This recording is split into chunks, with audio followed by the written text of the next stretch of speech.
उड़ीका उड़ीका उड़ीका तेरे आउणियां उड़ीका उड़ीका उड़ीका तेरे आउणियां उड़ीका उड़ीका उड़ीका तेरे आउणियां उड़ीका उड़ीका उड़ीका तेरे आउणियां। मैं अनीता पाल लेके हाजिर हाँ आप जी ਦਾ ਮਨਪਸੰਦ ਪ੍ਰੋਗਰਾਮ ਉਡੀਕਾਂ। ਜਿਵੇਂ ਕਿ ਤੁਸੀਂ ਜਾਣਦੇ ਹੀ ਹੋ ਅਸੀਂ ਹਮੇਸ਼ਾ ਹੀ ਨਵੇਂ ਚਿਹਰੇ ਦੇ ਨਾਲ ਰੂਬਰੂ ਹੁੰਦੇ ਹਾਂ ਤੇ ਅੱਜ ਆਜ਼ਾਦ ਰੰਗਮੰਚ ਕਲਾ ਭਵਨ ਫਗਵਾੜਾ ਦੇ ਵਿਹੜੇ ਵਿੱਚ ਪਹੁੰਚੇ ਹਨ ਪ੍ਰਸਿੱਧ ਰਾਈਟਰ ਭਜਨ ਵਿਰਕ ਜੀ। ਉਹ ਇੱਕ ਰਿਟਾਇਰਡ ਲੈਕਚਰਰ ਹਨ ਅਤੇ ਉਹਨਾਂ ਨੇ 14 ਕਿਤਾਬਾਂ ਲਿਖੀਆਂ ਹਨ ਜੋ ਕਿ ਛਪ ਚੁੱਕੀਆਂ ਹਨ, ਜਿਵੇਂ ਕਿ ਉਦਾਸ ਮੌਸਮ, ਜ਼ਿੰਦਗੀ ਖੁਦਕੁਸ਼ੀ ਨਹੀਂ, ਧੁੱਪਾਂ 'ਚ ਤੁਰਦਿਆਂ, ਚਾਮਲੀ ਹੋਈ ਬਦੀ। ਉਡੀਕਾਂ ਦੀ ਘੜੀਆਂ ਖਤਮ ਕਰਦੇ ਹੋਏ ਆਓ ਮੁਲਾਕਾਤ ਕਰਦੇ ਹਾਂ ਭਜਨ ਵਿਰਕ ਜੀ ਨਾਲ। ਭਜਨ ਵਿਰਕ ਜੀ, ਤੁਹਾਡਾ ਸਾਡਾ ਸਟੂਡੀਓ ਵਿੱਚ ਬਹੁਤ ਬਹੁਤ ਸਵਾਗਤ ਹੈ ਜੀ। ਧੰਨਵਾਦ ਜੀ, ਬਹੁਤ ਬਹੁਤ ਧੰਨਵਾਦ ਤੁਹਾਡਾ। ਭਜਨ ਜੀ, ਤੁਸੀਂ ਸਾਨੂੰ ਆਪਣੇ ਪਰਿਵਾਰ ਬਾਰੇ, ਆਪਣੇ ਬਾਰੇ ਕੁਝ ਗੱਲਾਂ ਸਾਂਝੀਆਂ ਕਰੋ। ਭੈਣ ਜੀ, ਮੇਰੇ ਪਰਿਵਾਰ ਦਾ ਸੰਬੰਧ ਜਿਹੜਾ ਹੈ ਉਹ ਕਿਸਾਨਾਂ ਪਰਿਵਾਰ ਦੇ ਨਾਲ ਰਿਹਾ। ਵਰਲਡ ਵਾਰ ਪਹਿਲੀ ਦੇ ਵਿੱਚ ਮੇਰੇ ਬਜ਼ੁਰਗ ਜਿਹੜੇ ਸਨ, ਬਾਬੇ ਦਾਦੀਆਂ, ਉਹ ਸਾਰੇ ਕਰੋਨਾ ਦੇ ਟਾਈਪ ਦਾ ਇੱਕ ਪਲੇਗ ਪਈ ਸੀ, ਉਹਦੇ ਵਿੱਚ ਉਹ ਪਰਲੋਕ ਸੁਧਾਰ ਗਏ। ਹਾਂਜੀ, ਅੱਛਾ। ਇਹ ਤਾਂ 100 ਸਾਲ ਪਹਿਲੇ ਵੀ ਇਹੋ ਜਿਹਾ ਹਾਂਜੀ ਵਾਪਰਿਆ ਸੀਗਾ। ਬਿਲਕੁਲ, ਹਾਂਜੀ। ਅੱਛਾ। ਤੇ ਉਸ ਪਲੇਗ ਦੇ ਵਿੱਚ ਇੱਕ ਮੇਰੇ ਪਿਤਾ ਜੀ ਤੇ ਇੱਕ ਮੇਰੀ ਭੂਆ ਜੀ, ਦੋ ਬੱਚੇ ਸਨ। ਉਹ ਉਹਨਾਂ ਨੂੰ ਨਾਨਕੇ ਲੈ ਗਏ ਤੇ ਨਾਨਕਿਆਂ ਦੇ ਵਿੱਚ ਉੱਥੇ ਮੇਰਾ ਜਨਮ ਹੋਇਆ, ਡੈਡੀ ਦੇ ਨਾਨਕਿਆਂ ਦਾ। ਅੱਛਾ ਜੀ। ਭਜਨ ਜੀ, ਤੁਸੀਂ ਆਪਣੇ ਸਕੂਲ ਬਾਰੇ, ਆਪਣੀ ਸਟੱਡੀ ਬਾਰੇ ਕੁਝ ਸਾਡੇ ਦਰਸ਼ਕਾਂ ਨਾਲ ਗੱਲਾਂ ਸਾਂਝੀਆਂ ਕਰੋ। ਸਕੂਲ ਦੀ ਪੜ੍ਹਾਈ ਹੋਣ ਤੋਂ ਪਹਿਲਾਂ ਹੀ ਮੈਂ ਇੱਕ ਬਹੁਤ ਜਿਹੜੇ ਕਿ ਮੇਰੇ ਜੀਵਨ ਦੀ ਇੱਕ ਖਾਸ ਘਟਨਾ ਹੈ ਉਹਦਾ ਜ਼ਿਕਰ ਕਰਾਂਗਾ। ਮੈਂ ਪੜ੍ਹਨ ਨੂੰ ਮੇਰਾ ਮਨ ਨਹੀਂ ਸੀ ਕਰਦਾ। ਮੇਰੇ ਮਾਤਾ ਜੀ ਕਹਿੰਦੇ ਸੀ ਵੀ ਅਸੀਂ ਪੜ੍ਹਾਉਣਾ ਜ਼ਰੂਰੀ ਆ, ਤੇ ਆਪਾਂ ਅੜ ਗਏ। ਲੈਕਚਰਰ ਹੋ ਹੁਣ, ਤਾਂ ਪਹਿਲੇ ਤਾਂ ਤੁਸੀਂ ਅੜ ਗਏ ਸੀਗੇ। ਅੜ ਗਏ ਜੀ। ਅੱਛਾ ਜੀ। ਤੇ ਸਾਡੇ ਗੁਆਂਢ ਹੀ ਇੱਕ ਟੀਚਰ ਸੀਗੇ ਜਿਹਨਾਂ ਦਾ ਸ਼ਿਵ ਸਿੰਘ ਬੀਰਾ ਜੀ ਕਰਕੇ ਸੱਦਦੇ ਸੀ। ਉਹ ਮਾਤਾ ਜੀ ਉਹਨਾਂ ਨੂੰ ਸੱਦ ਲਿਆਏ। ਮੈਂ ਉਹਨਾਂ ਦੇ ਮੋਰੇ ਦੌੜਾ, ਉਹ ਮੇਰੇ ਮਗਰ ਚੰਗੀਆਂ ਮੇਰੇ ਬੱਚੀਆਂ ਦੀ ਸੋਹਣੀਆਂ ਛੋਟੀਆਂ ਵਧੀਆਂ ਤੇ ਮੈਂ ਜਿਉਂ ਦੌੜਾ ਜੀ, ਜਿਹੜੇ ਸਾਡੀ ਜ਼ਮੀਨ ਪਾਉਂਦੇ ਸਨ ਉਹਨਾਂ ਦੇ ਖੂਹ ਤੇ ਜਾ ਕੇ ਬਾਬਾ ਜੀ ਦੇ ਕੋਲ ਜਾ ਕੇ ਪਨਾਹ ਲੈ ਲਈ। ਤੇ ਬੱਚੇ ਮੇਰੇ ਭਜਾਏ ਉਹ ਸਕੂਲ ਮਾਸਟਰਾਂ ਜੀ ਨੇ। ਤੇ ਉਹ ਬਾਬਾ ਜੀ ਕਹਿਣ ਲੱਗੇ ਵੀ ਮੈਂ ਹੁਣ ਬੱਚੋ ਤੁਸੀਂ ਮੁੜ ਜਾਓ, ਮੈਂ ਆਪੇ ਇਹਨਾਂ ਨੂੰ ਛੱਡ ਕੇ ਆਉਂਗਾ। ਤੇ ਚਾਚਾ ਕੇਰ ਸਿੰਘ ਹੋਣੀ ਮੈਨੂੰ ਉੱਥੇ ਸਕੂਲ ਛੱਡਣ ਆਏ। ਉਸ ਤੋਂ ਬਾਅਦ ਨਿਰੰਤਰ ਮੈਂ ਪੜ੍ਹਦਾ ਰਿਹਾ, ਕੋਈ ਜਮਾਤ ਵਿੱਚ ਫੇਲ ਨਹੀਂ ਹੋਇਆ। ਮੈਂ ਐਮਏ ਕਰ ਲਈ, ਐਮਏ ਇੰਗਲਿਸ਼। ਬਹੁਤ ਵਧੀਆ ਜੀ। ਕਿ ਸਕੂਲ ਟਾਈਮ 'ਚ ਵੀ ਇਹੋ ਜਿਹਾ ਤੁਹਾਡੇ ਨਾਲ ਕੋਈ ਵਾਕਿਆ ਹੋਇਆ ਜਿੱਦਾਂ ਤੁਸੀਂ ਕਹਿੰਦੇ ਸੀ ਮੈਂ ਭੱਜਦਾ ਗਿਆ, ਮੈਨੂੰ ਸਕੂਲ ਨਹੀਂ ਜਾਣਾ, ਇਹੋ ਜਿਹਾ ਕੋਈ ਹੋਰ ਬੱਚੇ ਵੀ ਤੁਹਾਡੇ ਸਕੂਲ 'ਚ ਦਾਖਲ ਹੋਣ ਲੱਗੇ, ਰੋਂਦੇ ਹੋਣਗੇ ਤੇ ਤੁਹਾਨੂੰ, ਮੈਨੂੰ ਲੱਗਦਾ ਅੱਜ ਕੱਲ ਤਾਂ ਆਪਾਂ ਘਰਾਂ ਦੇ ਵਿੱਚ ਜਾ ਕੇ ਬੱਚਿਆਂ ਨੂੰ ਫੜ ਕੇ ਵੀ ਲਿਆਉਂਦੇ ਆ, ਤੇ ਇਹੋ ਜਿਹਾ ਤੁਹਾਡੇ ਨਾਲ ਵੀ ਕੋਈ ਵਾਕਿਆ ਹੋਇਆ? ਨਹੀਂ, ਐਸੀ ਕੋਈ ਗੱਲ ਨਹੀਂ ਹੈ। ਤੇ ਅਸੀਂ ਬੱਚਿਆਂ ਦੇ ਨਾਲ ਪਿਆਰ ਦੇ ਨਾਲ ਪੜ੍ਹਾਇਆ ਬੱਚਿਆਂ ਨੂੰ, ਤੇ ਬੱਚੇ ਬੜੇ ਖੁਸ਼ੀ ਦੇ ਨਾਲ ਸਕੂਲ ਆਉਂਦੇ ਸੀ। ਤੇ ਅਸੀਂ ਵੀ ਉਹਨਾਂ ਨੂੰ ਆਪਣੇ ਬੱਚਿਆਂ ਵਾਂਗੇ ਵੱਧ ਤੋਂ ਵੱਧ ਜਿੰਨੀ ਕਿ ਸਾਡੇ ਕੋਲ ਹੋ ਸਕਦਾ ਸੀ ਪੜ੍ਹਾਈ ਅਸੀਂ ਕਰਵਾਈ ਉਹਨਾਂ ਨੂੰ। ਹਾਂਜੀ। ਭਜਨ ਜੀ, ਤੁਸੀਂ ਗੀਤ ਲਿਖਣ ਦਾ ਸ਼ੌਕ ਤੁਹਾਨੂੰ ਕਿਸ ਤਰ੍ਹਾਂ ਹੋਇਆ? ਮਤਲਬ ਮੈਂ ਕਵਿਤਾ ਦੇ ਵਿੱਚ ਜਦੋਂ ਆਇਆ, ਕਵਿਤਾ ਲਿਖਣ ਵੱਲ ਤੁਰਿਆ, ਤਾਂ ਸਾਡੇ ਗੁਆਂਢ ਦੇ ਵਿੱਚ ਸਭ ਤੋਂ ਪਹਿਲਾਂ ਸਾਡੇ ਘਰਾਂ ਦੇ ਵਿੱਚੋਂ ਸਾਡੇ ਚਾਚਾ ਜੀ ਲੱਗਦੇ ਸਨ, ਉਹ ਅਮਰੀਕਾ ਵਿੱਚ ਰਹਿੰਦੇ ਸਨ, ਉਹ ਕਵਿਤਾ ਲਿਖਦੇ ਸਨ। ਤੁਹਾਡੀ ਉਮਰ ਕਿੰਨੀ ਕੁ ਸੀ ਉਸ ਟਾਈਮ? ਉਸ ਵੇਲੇ ਮੇਰੀ ਉਮਰ ਜਿਹੜੀ ਹੋਏਗੀ 24 ਸਾਲ। ਤੇ ਉਹ ਕਵਿਤਾ ਲਿਖਦੇ ਸਨ ਤੇ ਉਹਨਾਂ ਦੀ ਉਹ ਕਿਤਾਬ ਛਪੀ ਸੀ, ਪ੍ਰਯੋਗਵਾਦ ਕਵਿਤਾ ਸੀ ਉਹ, ਧਰਤੀ ਦਾ ਚਿਹਰਾ। ਤਾਰਾ ਸਿੰਘ ਵਿਰਕ ਉਹਨਾਂ ਦਾ ਨਾਂ ਸੀ ਤੇ ਉਹਨਾਂ ਦੇ ਮੁਖਬੰਦ ਜਿਹੜਾ ਸੀ ਡਾਕਟਰ ਮਹਿੰਦਰ ਸਿੰਘ ਰੰਧਾਵਾ ਉਹਨਾਂ ਨੇ ਲਿਖਿਆ ਸੀ। ਉਸ ਤੋਂ ਬਾਅਦ ਮੇਰੇ ਨਾਨਕੇ ਜਿਹੜੇ ਉਹ ਜਗਤਪੁਰ ਹਨ। ਮਹਿੰਦਰ ਦੋਸਾਂਝ ਉਹਨਾਂ ਦੇ ਨਾਨਕੇ ਵੀ ਜਗਤਪੁਰ। ਉਹਨਾਂ ਦੀ ਸੰਗਤ ਦੇ ਨਾਲ ਮੈਂ ਸ਼ੁਰੂ ਤੋਂ ਇਸ ਪਾਸੇ ਵੱਲ ਝੁਕਾਅ ਰੱਖਣ ਲੱਗ ਪਿਆ। ਅੱਛਾ, ਤੁਹਾਡੇ ਆਦਰਸ਼ ਕੌਣ ਨੇ? ਆਦਰਸ਼ ਮੇਰੇ ਉਹੀ ਸਾਰੇ ਜਿੰਨੇ ਵੀ ਲੇਖਕ ਉਸ ਵੇਲੇ ਦੋਸਾਂਝ ਹੋਣੀ ਹਨ, ਉਹਨਾਂ ਨੂੰ ਮੇਲ ਕਰਕੇ ਮੈਂ ਉਸ ਵੇਲੇ ਸ਼ੁਰੂ ਕੀਤਾ ਉਹਨਾਂ ਦਾ ਦੇਖ ਕੇ। ਅੱਛਾ, ਉਹਨਾਂ ਦੀਆਂ ਕਿਤਾਬਾਂ ਪੜ੍ਹ ਕੇ ਉਹਨਾਂ ਦੀ ਤੁਸੀਂ ਕਿਤਾਬਾਂ ਪੜ੍ਹ ਕੇ ਤੇ ਪੜ੍ਹ ਕੇ ਬੜੀਆਂ ਕਿਤਾਬਾਂ ਹੋਰ ਵੀ ਬਹੁਤ ਨੇ। ਹਾਂਜੀ। ਤਾਰਾ ਸਿੰਘ ਵਿਰਕ ਦੇ ਘਰ ਵਿੱਚ ਲਾਇਬ੍ਰੇਰੀ ਸੀ, ਉਹਦੇ ਵਿੱਚ ਅਨੇਕਾਂ ਕਿਤਾਬਾਂ ਸਨ ਅੱਛਾ ਜੀ। ਤੇ ਉਹ ਕਿਤਾਬਾਂ ਮੈਂ ਕਾਫੀ ਉਹਨਾਂ ਵਿੱਚੋਂ ਪੜ੍ਹੀਆਂ। ਅੱਛਾ, ਤੁਸੀਂ ਹੋਰ ਕਿਹੜੇ ਲੇਖਕ ਹੈ ਜਿਨ੍ਹਾਂ ਨੂੰ ਪੜ੍ਹਦੇ ਹੋ? ਮੈਂ ਲਗਭਗ ਪੁਰਾਣੇ ਲੇਖਕ ਜਿਹੜੇ ਉਹ ਸਾਰੇ ਪੜ੍ਹੇ ਆ ਅੱਛਾ ਤੇ ਇੱਕੋ ਦੁਕਾ ਨੇ ਸਾਰੀਆਂ ਕਿਤਾਬਾਂ ਨੇ, ਇੱਕੋ ਦੁਕਾ ਕਿਤਾਬਾਂ ਉਹਨਾਂ ਦੀ ਪੜ੍ਹੀਆਂ। ਅੱਛਾ ਜੀ। ਤੁਹਾਡੇ ਲਿਖਣ ਦਾ ਵਿਸ਼ਾ ਜ਼ਿਆਦਾਤਰ ਕਿਹੜਾ ਹੁੰਦਾ ਹੈ? ਲਿਖਣ ਦਾ ਵਿਸ਼ਾ ਮੇਰਾ ਇਸ ਵੇਲੇ ਸ਼ੁਰੂ ਤੋਂ ਹੀ ਸਮਝੋ ਤੇ ਪੋਲੀਟੀਕਲ ਹੈ ਤੇ ਸਮਾਜਿਕ, ਜੋ ਵੀ ਸਮਾਜ ਦੇ ਵਿੱਚ ਸਾਡੀਆਂ ਉਨਤਾਈਆਂ ਹਨ ਜਾਂ ਪੋਲਿਟਿਕਸ ਦੇ ਵਿੱਚ ਜੋ ਵੀ ਨਿਗਾਰ ਆਇਆ ਆ ਉਸ ਦੇ ਬਾਰੇ ਮੈਂ ਲਿਖਦਾ, ਉਹਨਾਂ ਤੇ ਉਂਗਲ ਧਰਦਾ ਆ ਤਾਂ ਜੋ ਇਹਦੇ ਵਿੱਚ ਕੋਈ ਨਾ ਕੋਈ ਸੁਧਾਰ ਆ ਸਕੇ। ਅੱਛਾ ਜੀ। ਤੁਸੀਂ ਸਾਡੇ ਦਰਸ਼ਕਾਂ ਨੂੰ ਕੋਈ ਗਜ਼ਲ ਸੁਣਾਉਣ ਦੀ? ਹਾਂ ਬਿਲਕੁਲ ਬਿਲਕੁਲ ਬਿਲकुल। ਇੱਕ ਤਾਜ਼ਾ ਗੱਲ ਤੁਹਾਡੇ ਨਾਲ ਸ਼ੇਅਰ ਕਰਾਂਗਾ। ਹਾਂ ਜ਼ਰੂਰ ਜੀ। रोशन अगर चफेर नहीं, रोशन अगर चफेर नहीं, समझो चढ़ी सवेर नहीं। जीवन कंडे ओजड़ राह, जीवन कंडे ओजड़ राह, फुल्लां भरी चंगेर नहीं। तो शेर है मेहनत जद भी जाग पई, मेहनत जद भी जाग पई, बचने टुक अटेर नहीं। तो शेर है जेकर सांझ दिलां दी है, जेकर सांझ दिलां दी है, तेर नहीं फिर मेर नहीं। तेर नहीं फिर मेर नहीं। तो शेर है वर्तमान हालात ਦੇ ਵਿੱਚ ਕਰੋਨਾ ਦੇ ਸੰਬੰਧ ਵਿੱਚ ਹਾਂਜੀ। ਛੰਡੇ ਵਹਿਮ ਕਰੋਨਾ ਨੇ, ਛੰਡੇ ਵਹਿਮ ਕਰੋਨਾ ਨੇ, ਤਾਰੇ ਕਿਸੇ ਲਲੇਰ ਨਹੀਂ। ਅੱਖਰ ਅੱਖਰ ਸੂਰਜ ਹੈ, ਅੱਖਰ ਅੱਖਰ ਸੂਰਜ ਹੈ, ਟਿਕਣਾ ਕਦੇ ਹਨੇਰ ਨਹੀਂ। तो आखिरी शेर है सच जानियो डुड्डां विच, सच जानियो डुड्डां विच, पैदा हुंदे शेर नहीं, पैदा हुंदे शेर नहीं। वाह जी वाह। ਵਿਰਕ ਜੀ, ਤੁਸੀਂ ਆਪਣੇ ਲਾਈਫ 'ਚ ਕੋਈ ਇਹੋ ਜਿਹੇ ਪਲ ਹੁੰਦੇ ਨੇ ਜਿਨ੍ਹਾਂ ਨੂੰ ਅਸੀਂ ਕਦੀ ਵੀ ਨਹੀਂ ਭੁੱਲਦੇ? ਇਹੋ ਜਿਹੇ ਕੋਈ ਯਾਦਗਾਰੀ ਪਲ ਸਾਨੂੰ ਜ਼ਰੂਰ ਸੁਣਾਓ।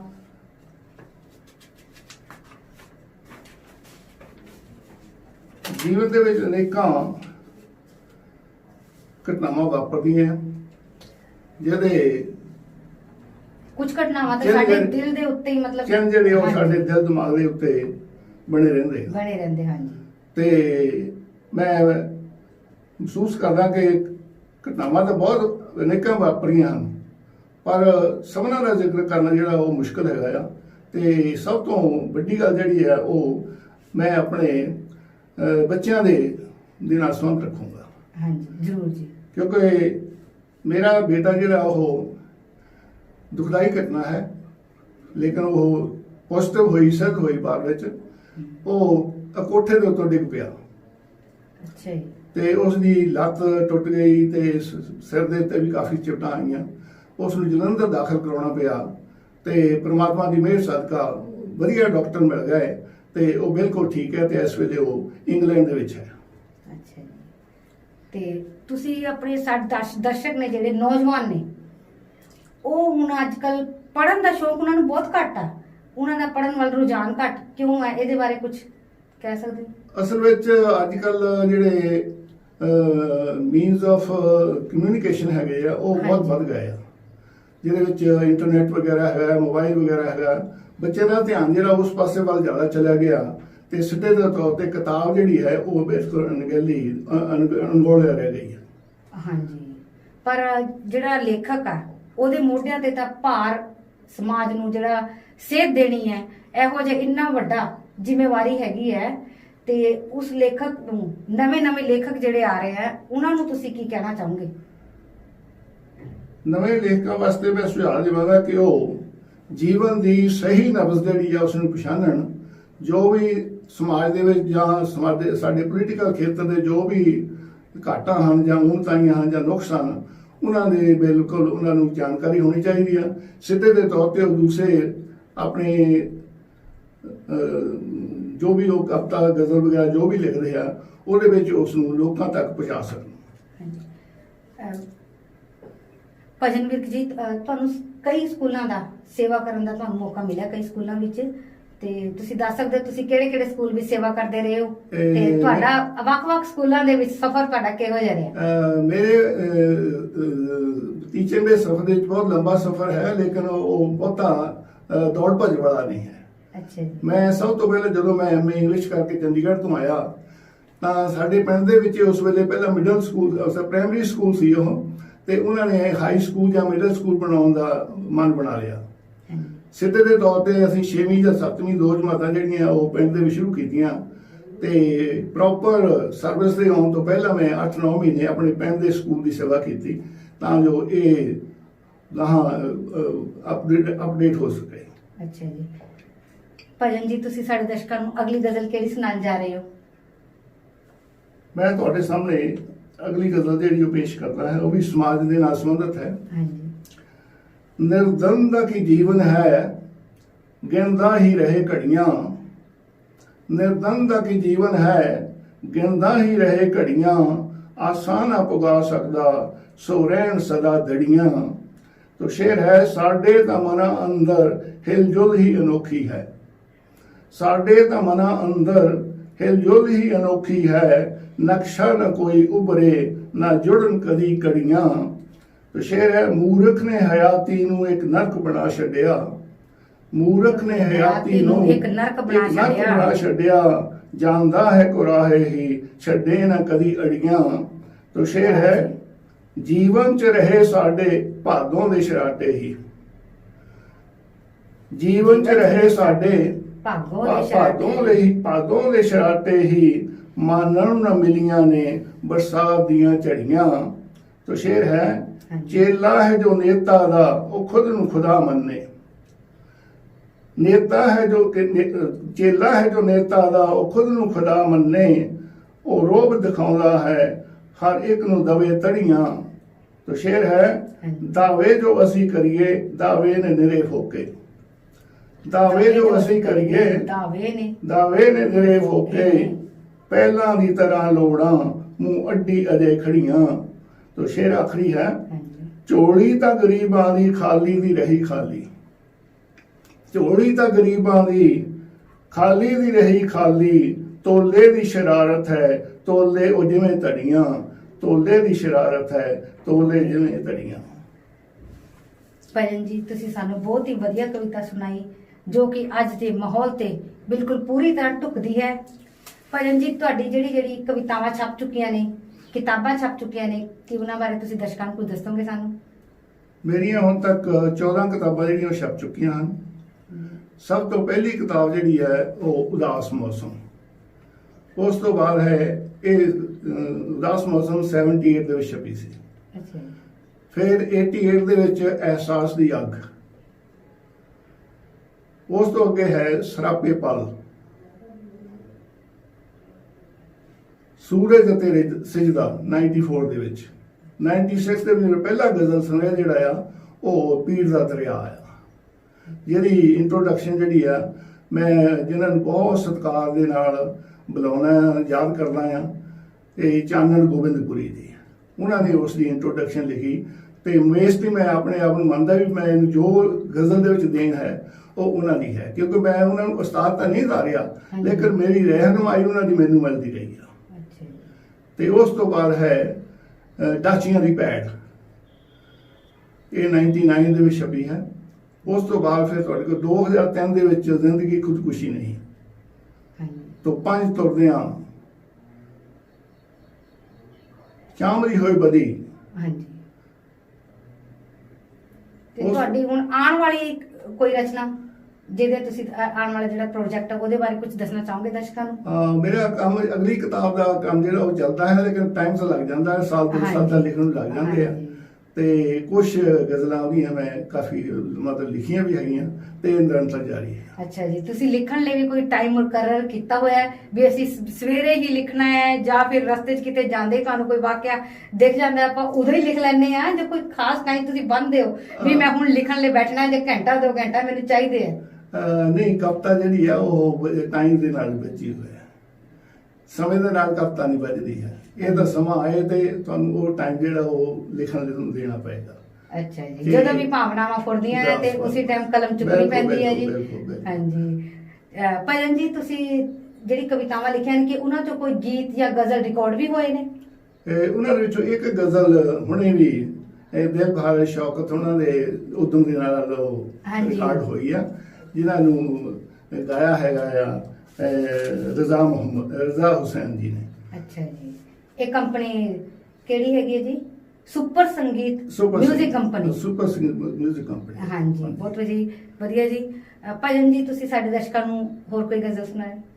ਇਹ ਗਜ਼ਲ ਇੱਕ ਛੋਟੀ ਨਾਲ ਫੇਰ ਸਾਂਝੀ ਕਰਦਾ ਹੋਰ। ਪੱਥਰਾਂ ਚੋਂ ਤੂੰ ਮਹਿਕ ਭਾਲਦਾ ਹੈ, ਪੱਥਰਾਂ ਚੋਂ ਤੂੰ ਮਹਿਕ ਭਾਲਦਾ ਹੈ, ਮਨ ਵਿੱਚ ਕਿਉਂ ਤੂੰ ਭਰਮ ਪਾਲਦਾ ਹੈ। ਪੱਥਰਾਂ ਚੋਂ ਤੂੰ ਮਹਿਕ ਭਾਲਦਾ ਹੈ, ਮਨ ਵਿੱਚ ਕਿਉਂ ਤੂੰ ਭਰਮ ਪਾਲਦਾ ਹੈ। ਲੁੱਟ ਚੋਂ ਤੈਨੂੰ ਵੇਲ ਨਹੀਂ ਹੈ, ਲੁੱਟ ਚੋਂ ਤੈਨੂੰ ਵੇਲ ਨਹੀਂ ਹੈ। ਲੱਗਦਾ ਹੈ ਤੂੰ ਮੌਤ ਟਾਲਦਾ, ਲੱਗਦਾ ਹੈ ਤੂੰ ਮੌਤ ਟਾਲਦਾ ਹੈ। ਵਿਦਵਾਨਾਂ ਵਿੱਚ ਟੈਂ ਟੈਂ ਤੇਰੀ, ਵਿਦਵਾਨਾਂ ਵਿੱਚ ਟੈਂ ਟੈਂ ਤੇਰੀ। ਧੁੱਪ ਵਿੱਚ ਜਿਉਂ ਤੂੰ ਦੀਪ ਬਾਲਦਾ ਹੈ। ਤੋ ਸ਼ੇਰ ਹੈ, ਮੁੱਲ ਸਮੇਂ ਦਾ ਤੂੰ ਨਾ ਜਾਣੇ, ਮੁੱਲ ਸਮੇਂ ਦਾ ਤੂੰ ਨਾ ਜਾਣੇ। ਕੋਕੜੂਆਂ ਦੀ ਦਾਲ ਗਾਲਦਾ। ਵਾਹ ਜੀ ਵਾਹ।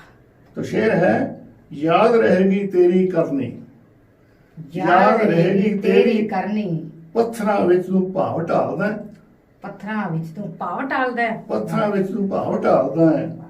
ਇਹ ਬਿਲਕੁਲ ਪ੍ਰਵਾਨ ਨਾ ਚੜ੍ਹਨੀ, ਇਹ ਬਿਲਕੁਲ ਪ੍ਰਵਾਨ ਨਾ ਚੜ੍ਹਨੀ। ਬੇਮਤਲਬ ਤੂੰ ਘਾਲਦਾ ਹੈ। ਤੋ ਆਖਰੀ ਸ਼ੇਰ ਹੈ, ਸ਼ੀਸ਼ੇ ਸਨਮੁਖ ਖੜਨਾ ਪੈਣਾ, ਸ਼ੀਸ਼ੇ ਸਨਮੁਖ ਖੜਨਾ ਪੈਣਾ। ਤੂੰ ਹੁਣ ਹੋਣਾ ਜਿਉਂ ਦਿਖਾਲਦਾ ਹੈ, ਤੂੰ ਹੁਣ ਹੋਣਾ ਜਿਉਂ ਦਿਖਾਲਦਾ ਹੈ। ਭਜਨ ਜੀ, ਤੁਸੀਂ ਸਾਡੇ ਦਰਸ਼ਕਾਂ ਨੂੰ ਅੱਜਕੱਲ ਮਾਹੌਲ ਬਾਰੇ ਕੁਝ ਦੱਸਣਾ ਚਾਹੋਗੇ? ਜਿਹੜਾ ਮਾਹੌਲ ਅੱਜਕੱਲ ਚੱਲ ਰਿਹਾ ਉਹਦੇ ਬਾਰੇ ਤੁਹਾਡੇ ਕੀ ਵਿਚਾਰ ਨੇ? ਅੱਜ ਕੱਲ ਸਮਾਜ ਦੇ ਤੌਰ ਤੇ, ਰਾਜਨੀਤਿਕ ਤੌਰ ਤੇ ਜੋ ਹਲਚਲ ਹੈ, ਉਗੜਾ ਦੁਗੜਾਪਨ ਹੈ, ਹਾਂਜੀ, ਉਹ ਇਹ ਪਹਿਲੀ ਵਾਰੀ ਦੇਖਣ ਨੂੰ ਮਿਲਿਆ ਸਮਾਜ ਦੇ ਵਿੱਚ। ਇੰਨਾ ਕਦੇ ਪਹਿਲਾਂ ਇੰਨਾ ਸਮਾਜਿਕ ਤੌਰ ਤੇ ਤਾਣਾ ਬਾਣਾ ਉਲਝਿਆ ਨਹੀਂ ਸੀ। ਤੇ ਇਹਦੇ ਵਾਸਤੇ ਸਾਡੇ ਰਹਿਨੁਮਾ ਹੈਗੇ ਆ, ਉਹਨਾਂ ਦਾ ਕਸੂਰ ਹੈ। ਅਸੀਂ 70 ਸਾਲਾਂ ਦੇ ਵਿੱਚ ਲੋਕਾਂ ਨੂੰ ਕਿਸੇ ਪਾਸੇ ਵੀ ਤੁਰਨ ਜੋਗੇ ਨਹੀਂ ਬਣਾਇਆ, ਕੋਈ ਸੇਧ ਨਹੀਂ ਦਿੱਤੀ ਹੈ। ਮਾਹੌਲ ਵਿਗੜਦਾ ਗਿਆ ਤੇ ਹੌਲੀ ਹੌਲੀ ਉਹ ਦਿਨ ਆ ਗਏ ਆ ਜਦੋਂ ਹੁਣ ਉਸ ਨੂੰ ਸੁਧਾਰਨਾ ਔਖਾ ਹੋ ਰਿਹਾ। ਬੱਤਰ ਤੋਂ ਬੱਤਰ ਮਾਹੌਲ ਬਣ ਵੱਧ ਤੋਂ ਵੱਧ ਤੇ ਉਹ ਹੁਣ ਸੁਧਾਰਨਾ ਮੁਸ਼ਕਲ ਹੋ ਰਿਹਾ ਆ, ਕਿਉਂਕਿ ਜਦੋਂ ਅਸੀਂ ਲਗਾਮਾਂ ਖੁੱਲੀਆਂ ਛੱਡੀਆਂ ਹੋਣ ਤੇ ਉਸ ਨੂੰ ਆਪਾਂ ਕਾਬੂ ਕਰਨਾ ਚਾਹੀਏ। ਤਾਂ ਉਹ ਵੀ ਅਗਲਾ ਜਿਹੜਾ ਦੌੜ ਭੱਜ ਕਰਨ ਵਾਲਾ ਇੱਧਰ ਉੱਧਰ ਦੌੜਨ ਵਾਲਾ ਆ, ਉਹ ਵੀ ਮਹਿਸੂਸ ਕਰੇਗਾ ਕਿ ਮੈਨੂੰ ਸ਼ਾਇਦ ਮੇਰੇ ਨਾਲ ਨਜ਼ਦੀਕੀ ਹੋ ਰਹੀ ਹੈ। ਹਾਂਜੀ, ਤੇ ਫਿਰ ਇਸ ਮਾਹੌਲ ਦੇ ਵਿੱਚ ਆਪਣੇ ਨੌਜਵਾਨਾਂ ਨੂੰ ਆਪਾਂ ਕੀ ਸੁਨੇਹਾ ਦੇਣਾ ਚਾਹਾਂਗੇ? ਨੌਜਵਾਨ ਜਿਹੜੇ ਆ ਉਹ ਆਪਣੀ ਜ਼ਿੰਦਗੀ ਬਾਰੇ ਘੱਟ ਸੋਚਦੇ ਆ। ਉਹਨਾਂ ਨੂੰ ਬਹੁਤਾ ਹਾਸਾ ਮਜ਼ਾਕ, ਨੱਚਣ ਟੱਪਣ, ਆਵਾਗਮਨ ਜਿਹਨਾਂ ਦਾ ਕੋਈ ਮਤਲਬ ਨਹੀਂ ਹੈ। ਹਾਂਜੀ, ਐਂਟਰਟੇਨਮੈਂਟ ਬਸ ਹਾਂਜੀ। ਖੁਸ਼ੀਆਂ ਹੋਣ, ਬਸ ਟੱਪੂ ਕਰਨ ਵਾਲਾ ਕੰਮ ਚਾਹੀਦਾ ਉਹਨਾਂ ਨੂੰ। ਤੇ ਕੋਈ ਵੀ ਉਹਦੇ ਵਿੱਚ ਸੰਜੀਦਗੀ ਨਹੀਂ ਹੈ। ਸੰਜੀਦਗੀ ਦੀ ਲੋੜ ਹੈ, ਜਿਹਦੇ ਕਰਕੇ ਸਾਡੇ ਸਮਾਜ ਦੇ ਵਿੱਚ ਨਿਖਾਰ ਆਇਆ ਹੈ। ਆਸ ਕਰਦੇ ਹਾਂ ਦਰਸ਼ਕਾਂ ਨੇ ਵਿਰਕ ਜੀ ਦੇ ਗੀਤਾਂ ਦਾ ਬਹੁਤ ਹੀ ਆਨੰਦ ਮਾਣਿਆ ਹੋਵੇਗਾ। ਭਜਨ ਵਿਰਕ ਜੀ, ਤੁਹਾਡਾ ਸਾਡੇ ਸਟੂਡੀਓ ਵਿੱਚ ਆਉਣ ਦਾ ਬਹੁਤ ਬਹੁਤ ਧੰਨਵਾਦ ਜੀ। ਨਵੇਂ ਚਿਹਰੇ ਦੇ ਨਾਲ ਫਿਰ ਮਿਲਾਂਗੇ ਉਡੀਕਾ ਪ੍ਰੋਗਰਾਮ ਦੇ ਵਿੱਚ। ਤਦ ਤੱਕ ਲਈ ਇਜਾਜ਼ਤ ਦਿਓ। ਧੰਨਵਾਦ। ਹਾਂਜੀ, ਤੁਹਾਡਾ ਬਹੁਤ ਬਹੁਤ ਧੰਨਵਾਦ। ਉਡੀਕਾਂ